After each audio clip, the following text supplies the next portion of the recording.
Narration is how we tell a story. Suppose your friend Karim told you that I love my mother, and you were telling this to your friend Aziz. When you tell the story to him, there will be two parts. The first one is who told you the story, and the second is the story itself. The first part, where you say who told you the story, is called the reporting speech, as you are mentioning who you heard the story from. The second part, where you tell the story, which is called the reporting verb. Here you tell the story in your own version that you have heard. So, you heard I love my mother, where I is referring to Karim.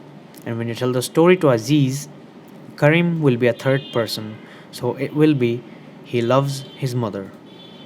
In our last step, we finally add both the parts with the word that, and then it stands as Karim told me that he loves his mother.